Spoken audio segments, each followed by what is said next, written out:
ప్రియమైన స్నేహితులారా, యేసుక్రీస్తు వారి నామములో మీకు శుభములు కలుగునుగాక. మత్తయి సువార్త 10వ అధ్యాయము 28వ వచనాన్ని చదువుతున్నాను, గమనించండి.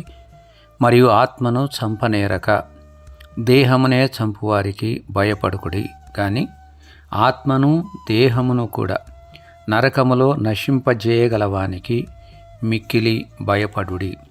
యేసుప్రభు వారు తన యొక్క శిష్యులతో చదువుతున్నటువంటి మాటను మనం గమనించాలి. ఈ 10వ అధ్యాయంలో 12 మంది అపోస్తులను యేసు ప్రభువారు ఏర్పరచుకోవడాన్ని గురించి మనం గమనిస్తాం. మొదటి 4 వచనాల్లో దాని గురించినటువంటి ప్రస్తావన మనకు కనిపిస్తుంది. ఆ తర్వాత 5వ వచనం నుండి వారికి ఇచ్చినటువంటి ఇన్స్ట్రక్షన్స్ గురించి ఆయన దేవుని యొక్క వాక్యంలో మనం చదువుతూ ఉన్నాం. యేసు ప్రభువారు తన శిష్యులతో చెప్పినటువంటి ఈ మాటను కూడా మనం గుర్తు తెచ్చుకోవాలి.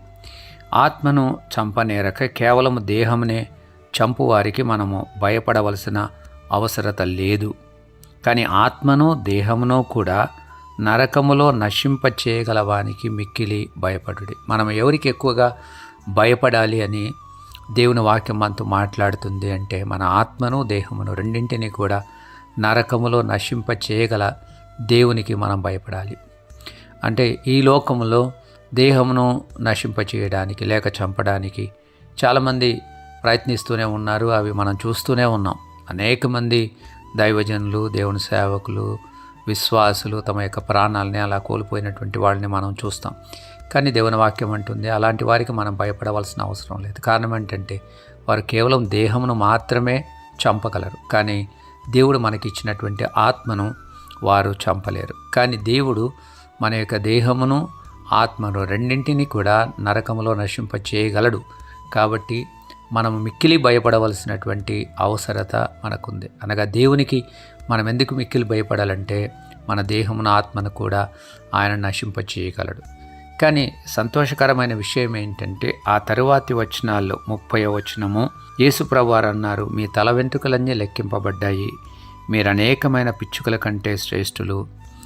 దేవుని యొక్క సెలవు లేకుండా ఒక పిచ్చుక కూడా నేలను రాలదు అన్న మాటను కూడా యేసు ప్రభువారు 29వ వచనంలో ప్రస్తావించారు. అనగా దేవుని సెలవు లేకుండా మన జీవితంలో, విశ్వాసుల జీవితంలో మా యొక్క దేహానికి ఎలాంటి ఆపద కూడా సంభవించేటువంటి అవకాశం లేదు. ఎందుకంటే మన తల వెంట్రుకలన్నీ దేవుడు లెక్కించాడు. He knows every hair and he has counted every one of them. కాబట్టి దేవుడు మనల్ని గురించి శ్రద్ధ తీసుకుంటున్నాడు. మన యొక్క తల వెంట్రుకలను గురించి కూడా ఆయన శ్రద్ధ తీసుకుంటున్నాడు. కాబట్టి మనం భయపడని అవసరం లేదు, ఎవరికి భయపడని అవసరం లేదు. మన విశ్వాసాన్ని మనం కొనసాగించగలగాలి. సువార్తను ఇతరులకు మనం చెప్పగలిగిన వాళ్ళంగా ఉండాలి. దేవుడు మనకిచ్చినటువంటి జ్ఞానముతో, వివేకముతో సువార్తను మనం కొనసాగించవలసిన అవసరతని ఇది మనకు గుర్తు చేస్తుంది. కాబట్టి ధైర్యం వహించండి, దేవుడు మీతో ఉన్నాడు.